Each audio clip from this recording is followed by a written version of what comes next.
সাধু সঙ্গ সর্বশাস্ত্রে কয় সাধু সঙ্গ লক্ষমাত্র যে কৃষ্ণ প্রাপ্তি হয়। বাবা কি সুন্দর কথা। ভক্তের চরণ ধুলি উড়ে পড়ে গঙ্গার জলে, গঙ্গাও শুদ্ধ হয় কথা ভাগবতে বলে। সংকীর্তনের ধুলি যদি লাগে পাখির গায়ে, পুষ্পরাতে সরে পাখি বৈকুণ্ঠে যায়।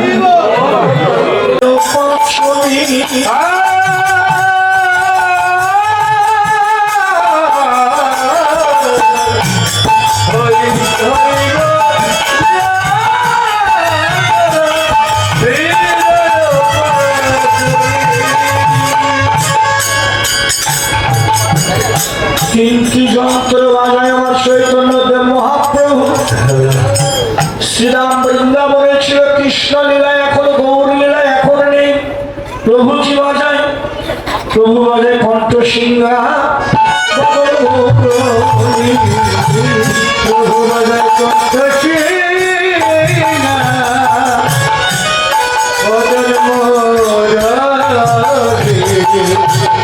বাজায় কণ্ঠ সিংহা।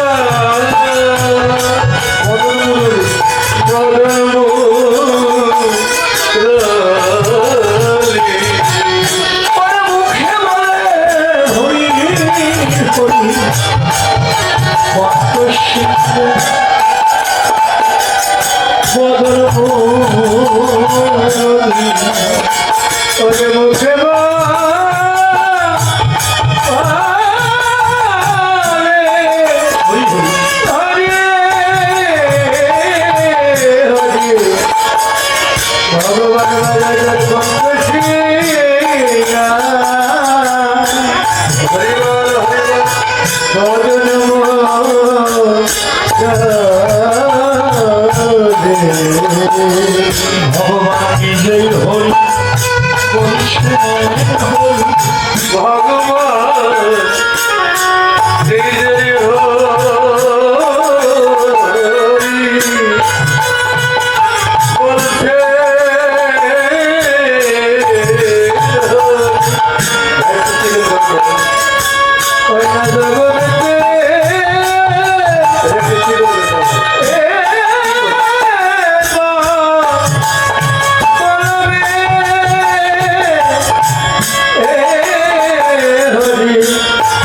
ভগবান জয়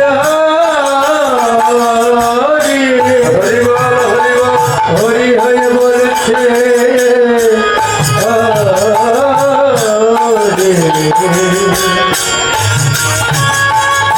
জগৎকে বলবে গৌর হরি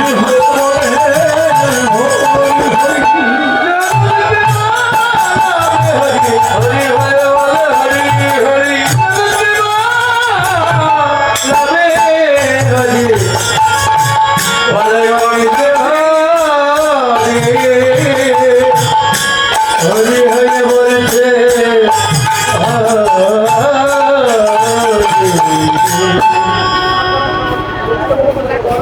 তিনটি যন্ত্র মজা। তিনটে যন্ত্রের নাম, একটা নাম সিংহা, একটা নাম বেনু, একটা নাম মুরলী। তিনটে করে এক যন্ত্র নাম। তিনটে তিন প্রকারের যন্ত্র। যারা যারা গুরু ধরছ এবং বাংলাদেশের আরো অনেক বড় বড় কীর্তনে আছে, একটু জেনে নেবেন। তিনটে তিন প্রকারের যন্ত্র বাবা। একটা নাম সিংহা, একটা নাম বেনু, একটা নাম মুরলী। সিংহা কত বড় লম্বা ছিল, বেনু কত বড়, মুরলী কত বড়। আর এগুলোর সিদ্ধিনী কার কয়টা? সব ক্ষেত্রে এক সিদ্ধিনী।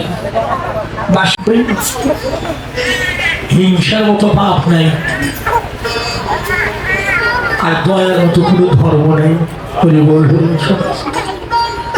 হিংসার মতো পাপ নাই, আর দয়ার মতো কোনো ধর্ম নেই। কাউকে হিংসা করা ঠিক না বাবা। তুমি সবকিছু করলে, মালা পড়ো, তিলক কাছে, একাদশ করে পূজা করো, সাধু সঙ্গ করো, ভক্ত সঙ্গ করো, সবই ঠিক আছে, কিন্তু ভিতরে তোমার হিংসা ভাব কাজ হবে না বাবা। হরি বল, হিংসা ত্যাগ করো।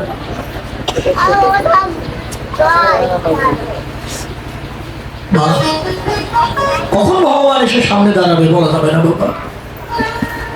স্বল্পে থাক, স্বল্পে সবসময় ধ্যানে থাক, কখন যে প্রাণ পাখি চলে যায় জানি না।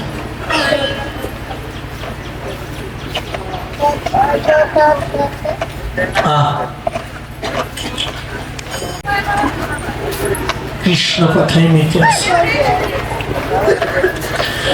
একটা সাধু বাবা বসে বাবা কৃষ্ণ কথায় মেতে আছে। একটা ছেলে এরকম বল খেলে, হ্যাঁ বাবা বল খেলে তো তেমন বল মারছে, বল এসে সাধু করে মাঝখানে মুড়ি খাচ্ছে, মুড়ি রোদের মধ্যে বলে মুড়ি টুড়ি সব একবারে ছিটকে গেছে। জিজ্ঞেস করছে এই ছেলেটা কার? বিশাল তত্ত্ব, কিন্তু আর একটা তত্ত্ব বলুন না, এই ছেলেটা কার? মা আরে এত জল ছিটানোর দরকার থাকে না, যে জল ছিটাল লাগবে মা ও জল চোখেও দেখো। এই জন্য গুরুর কাছে এগুলো জানেনি। হরি বলবো এখন এমন ভাবে বল মারছে বাবা, বল এসে মুড়ির মধ্যে পড়ে মুড়ি টুড়ি তো ছিটকে গেছে। এখন সাধুরা বসে সাথে সাধুরা জিজ্ঞেস করছে এই ছেলেটা কার?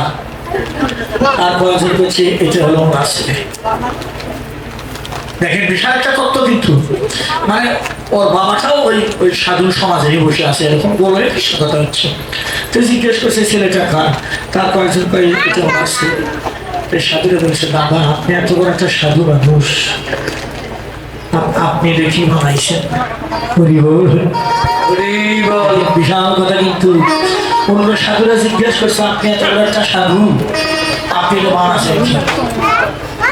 সাধুগুলো সম্পর্কে কোনো জ্ঞান নাই, এমন যে বল মারলে বলটা করে মুড়ি তুলি করে সব নষ্ট হয়ে গেল, সে দুষ্টম সেনাই দেখা চুপচাপ হয়ে আছে, কোনো কথা নাই। ওই মুড়ি মার খায় না, চুপচাপ। চা দিচ্ছে চাও খায় না, বসে আছে চুপচাপ। সবাই সেবা করে বসে আছে। বলছে কি ব্যাপার দাদা, আমাদের কথা মন খারাপ করলে হয় না, মন খারাপ করিনি।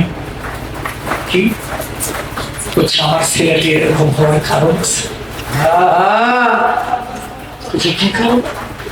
বলছে আমি এতক্ষণ ভাবলাম জানি একটা সাধু মানুষ, আমার ছেলেটা এরকম হলো কেন? কারণ এই ছেলেটারে যেদিন আমি পৃথিবীতে যখন আনি তখন আমার মনের গতিটা ভালো ছিল। বিশাল একটা তত্ত্ব দিয়ে গেলাম বৃন্দাবন। কথাটা ধরে রাখো। আচ্ছা বাবা, চোরের ছেলে কি সাধু হয় না? হয় না? আবার সাধুর ছেলে কি চোর হয় না? সবটা জিনিসের সময় আছে না, সময়, দিন, তিথি, নক্ষত্র, শ্বাস গানে আছে না মায়ে আছে, সবকিছু হিসাব পাতি করে একটু চলাচল। একটা মূল্যবান কথা কয়ে গেলাম আজকে। আসলে চোরের ছেলেও সাধু হয়, আবার সাধুর ছেলেও যায় দেখো চোর হয়। হ্যাঁ, মানুষের কথা খবর মুখে, মানুষের কথা কইতে যাই না, আমার গলত আছে। কি আছে হারমোনিয়াম কিবোর্ড মাস্টার আর বাড়ির গত বৈশাখ মাসে নিমন্ত্রণ করছে, গেছি কেবল এরা গেছে না, গান বাজনা করবি, খোল বার করছে। আর আবার একটা ছেলে ছোট, ক্লাস 3 পড়ে না, কোন ক্লাস হলো? ক্লাস 3 পড়ে। ওখানে মা দেখেছে, মা খোল করছে বার করে বারান্দা। মা দেখেছে, মা এগুলো কি? আমার করছে বাবা খোল। ও করছে মা এগুলো কি করে? এগুলো বাজায়, গান হবে আমাদের বাড়িতে, কীর্তন হবে, এগুলো বাজাবে। ও এখন মা আমি এগুলো ভাঙবো, খোল ভাঙবে। আর মা কে তুই খোল ভাঙবি কে? খোল বাজাবে, খোল ভাঙবি কে তুই? আমি খোল ভাঙবো। ওই বাজাতে যাইনি, ওর মাও রান্না করছে, একে চোখের মধ্যে পাও দিয়ে গোটা পা পুড়ে শেষ করছে। হ্যাঁ হ্যাঁ, খোল ভাঙতে দেয়নি, ছোট মানুষ তো পা পুড়ে বসে আছে। আমি এবার গেছি, আমার কাছে আচ্ছা আমি কি বাবা করছে পা পুড়ছে, কে? খোল ভাঙতে দেয়নি, তাই হাতে পাও কয়টা পুষি? করছে একটা। আচ্ছা খোল ভাঙবে কয়? তাহলে আর একটা পাও পুষা, তাহলে ভাঙবে তো মনে আবার যাচ্ছে পাও পুষবে, তাও খোল ভাঙবি। আচ্ছা আমি একটু জানতে চাই, আপনারা একটু জিজ্ঞেস করেন তো, আমি করলে আবার রাগ করে ছুঁয়ে চলে যাবে, আপনার দলও থাকে, দলে কি আর থাকবে না, দল বাদ দিয়ে যাবে। আপনারা সবাই মিলে না ওরে ভক্ত, ও সাধু মানুষ সারা বছর কীর্তন করে, ভক্ত সঙ্গ করে, আর ওটা কি বানাইছে যাই খোল ভেঙে চাই, পুরাতন খোল নিয়ে গেছে, কি করবে? পুরাতন বুদ্ধি আছে, পুরাতন খোল তো ওটা ভেঙে নতুনটা বানাবি। ভাই তোমার ছেলেদের দেখে কি তোমার মাঝে মাঝে একটু সন্দেহ হয়, তাকে কম এখন বুঝে নাও, তা কওয়া যাবে নাকি, বুঝে নাও কি করছে। মা হিরণ্যকশিপুরা 4 ভাই ছিল, 3 ভাই ভক্ত হয়নি, প্রহ্লাদ ভক্ত হয়েছে। তত্ত্ব 3 ভাই যখন জন্ম হয়েছিল আর বাবা সাধু সঙ্গ করেনি, আর প্রহ্লাদের যখন জন্ম হয়েছিল স্বামী স্ত্রী দুজনাই কৃষ্ণ নাম করতে করতে প্রহ্লাদকে পৃথিবী এনেছে, প্রহ্লাদ ভক্ত হয়ে গেছে।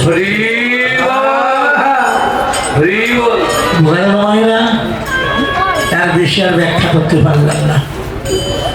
একটা সন্তানকে কৃষ্ণ ভক্ত বানানোর দায়িত্ব মা বাবা, বাবারও না, মা মা মা পারে, মা সব পারে, মা সব পারে। যখন প্রজারা কলঙ্ক গাইল, কি কলঙ্ক? সীতা দেবী অসতী, সীতা দেবী নষ্ট হয়ে গেছে। কেন? তখন হলো 5 মাস গর্ভবতী, 5ম মাস। প্রজারা কলঙ্ক গায়, সীতা রাবণের কাছে ছিল, সন্তানটা রামের না, সন্তানটা রাবণের। সীতা মায়ের চরিত্র নষ্ট হয়ে যায়, সবাই জোরে জোরে কলঙ্ক গায়। আমাদের দেশে রাজা করিস ঠিক নাই, তাহলে আমরা আবার কি করব? ওই নষ্ট হলো, রাবণের কাছে থাকলো, সেই সীতা মায়ের নিয়ে এসে রামচন্দ্র রাজ্য চালাই।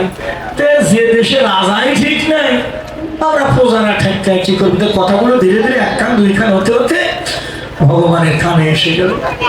ভগবান তখন লক্ষ্মণকে বলছে, লক্ষ্মণ কি কয় সীতারে সাজা? কেন? কয় আমি সীতারে বনবাসে দেবো। লক্ষ্মণ বলেছিল, দাদা কেউ না জানলে তুমি জানো, তুমি ভগবান, সীতার মতো সতী নারী কেউ নেই। তারপরে তুমি বনবাসে দেবে কেন? বিশাল আর একটা তত্ত্ব দিয়ে গেলেন। কেন বনবাসে দেবে? রাম বলেছিল প্রজারা আমার দিকে ফিরিয়ে কথা বলে, কারণ তাদের মনে সন্দেহ, সীতার গর্ভের সন্তান সেটা আমার না, সেটা রাবণের। এইটা যেন দোষটা যেন না থাকে, দোষটা যেন না থাকে।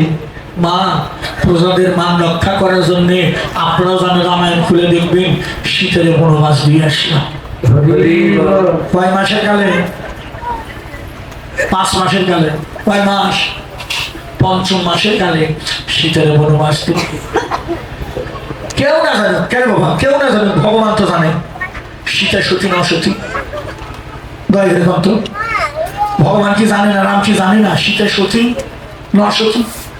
সব জানে। তারপরে ভগবান প্রজাদের মান রক্ষার্থে সীতা মায়ের বনবাসে দিয়ে আসলো। কিন্তু বাবা এর মধ্যে আরো বিশাল একটা গভীর তত্ত্ব আছে।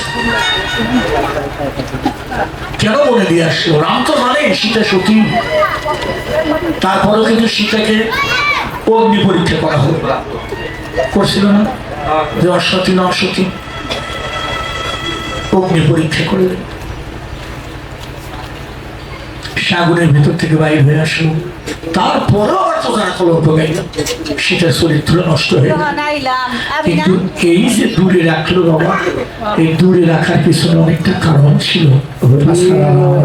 এতে এতে এতে ভগবানের রক্ষা পেল, তার মান সম্মান থেকে রক্ষা পেল, প্রজারাও শান্তি পেল যে না, কুলথা নারীকে নিয়ে আমাদের রাজ্যে রাজা সংসার বাঁধল না। অথচ কিন্তু ভগবান সব জানে। তারপরে কারণ এগুলো যে হবে, এগুলো না হলে যে রাম জন্মের 7,000 বছর আগে হয়, তাই যে ভক্ত ভগবানের হয়ে যায়, ভগবান তার হয়ে যায়।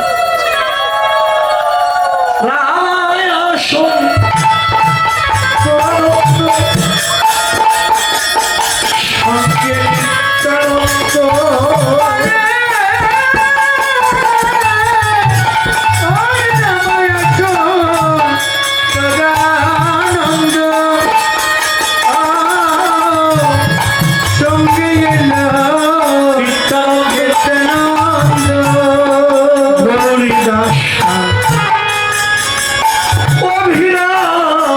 সকলে আর গৌরী দাসা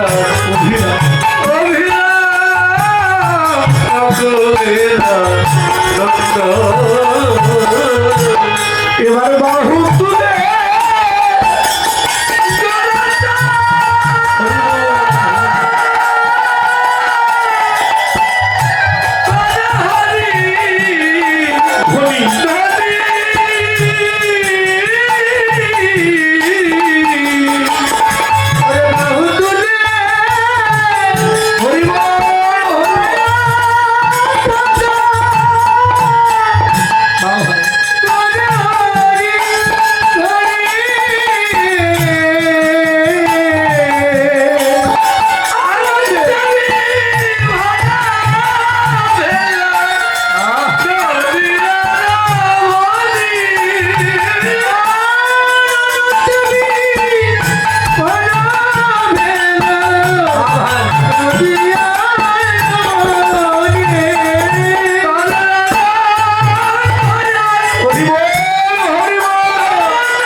গৌর কণ্ঠের ধ্বনি শুনে বাবা যারা আগে থেকে সঙ্গ করেছিল তারাই এলো। রামায়া সুন্দরানন্দ সঙ্গে নিত্যানন্দ গৌরী দাস অভিরাম সবার আনন্দ রামানন্দ কে বিদ্যানগরের রাজা নিমাই যে ভগবান কেউ চিনতে পারেনি। দুইজন ব্যক্তি নিমাইকে চিনেছিল। শশীমাও নিমাইকে চিনিনি যে আমার ছেলে ভগবান। দুইজন কে কে? একটা হলো রামানন্দ আর একজন নিমাইকে চিনেছিলেন, সেটা হলো না দুইজন না তিনজন। একটা হলো রামানন্দ আর একটা হলো অদ্বৈত প্রভু আর একজন চিনেছিলেন সেটা হলো শশী মায়ের বাবা, যার নাম ছিল নীলম্বর চক্রবর্তী। এই তিনজন চিনেছিল নিমাইকে যে নিমাই ভগবান। এছাড়া নদীতে কেউ চিনেনি যে নিমাই ভগবান। বরাবরই তীরে যখন স্নান করতে যায় দেখে সন্ন্যাসী এই রথ থেকে নেমে এসে জ্যোতির্ময় আলো। তুমি কে? না আমি সন্ন্যাসী। তুমি কে? আমি সন্ন্যাসী, নতুন সন্ন্যাসী, সবে মাত্র পথে দাঁড়িয়েছি। রামানন্দ করজোরে বলেছিল ভগবান আমার সাথে ফাঁকি দিও না। তুমি যদি সন্ন্যাসী হবে তাহলে এই এখন আমি তোমার মধ্যে সে বৃন্দাবনের সে বংশীধারী সে মদনমোহন কৃষ্ণ রূপটা কেন দেখো? তুমি কে? পরিচয় দাও। না সন্ন্যাসী। আবার মিথ্যা কথা প্রভু। যখন বৃন্দাবনে রাস হয় সবাই ঘুমাই গেছিল, রাসে কিন্তু আমি ঘুমাইছিলাম না। আমি তোমার রাস লীলা সেদিন দেখেছি। আর একটা গোপন কথা হয়ে গেল। রাসে যত গোপী ছিল সবাই ঘুমাইছিল, একটা গোপী ঘুমাইছিল। যখন মাথালা করে এই তুই ঘুমাসনি না কেন? তাই প্রভু আমার অনেকদিনের আশা রাস দেখতো। তুই আমার গোপন লীলা দেখলি? চরণ ধরে কেঁদেছিল প্রভু আমায় সঙ্গ ছাড়া করে না। তখন বলেছিল আজকে যখন বৃন্দাবনে তুই গোপন লীলা দেখলি, কলিতে গিয়ে আমার গোপন রূপ একমাত্র তুই দেখে চিনবি, আর কেউ চিনবে। সেটা হলো ঠাকুরাই রামানন্দ। রামানন্দ কার নাম? যে তো লবণে লবণে দেয় আনন্দ, তার নাম রামানন্দ। নিত্যানন্দকে নিত্য যোগানন্দ, যেজন নিতুই নিতুই দেয় আনন্দ, তার নাম নিত্যানন্দ। যার দেহে নাই ভাই কোনো কামের গন্ধ, তার নাম নিত্যানন্দ। এবার বুঝলে ব্যাখ্যাটা। নিতাইকে খালি গৌড়ের ভাই নিতাই না, তোমরাও নিতাই হতে পারবা। কখন নিতাই? নিত্য সুখ আনন্দ, যারা নিতুই নিতুই দেয় আনন্দ, যাদের দেহে নাই কোনো কামের গন্ধ।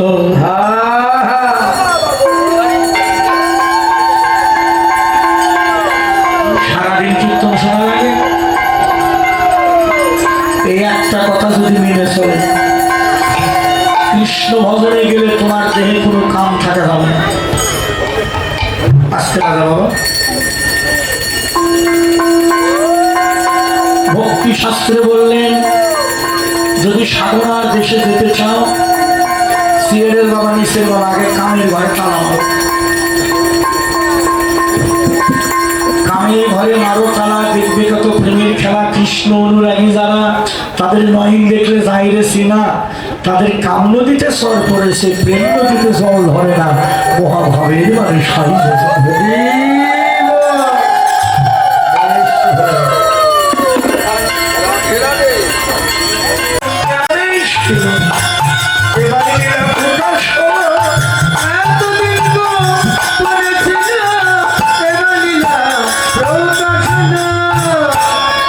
শহরে আমার মন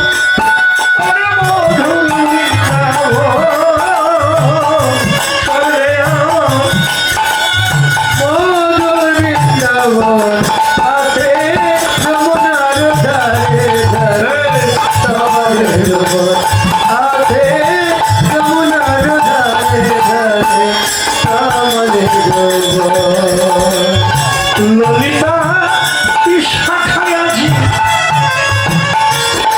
যত সখী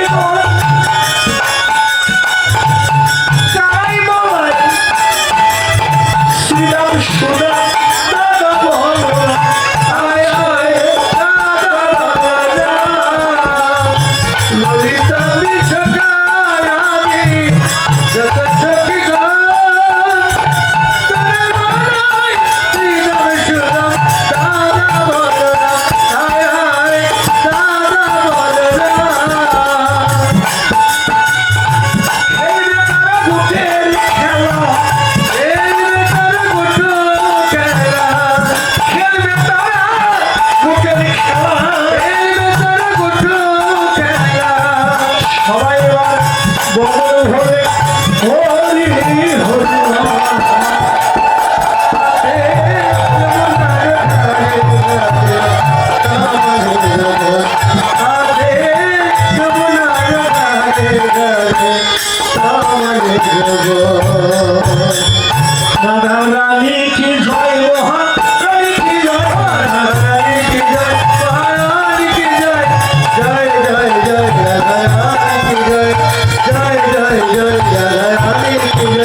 जय जय जय जय जय जय जय जय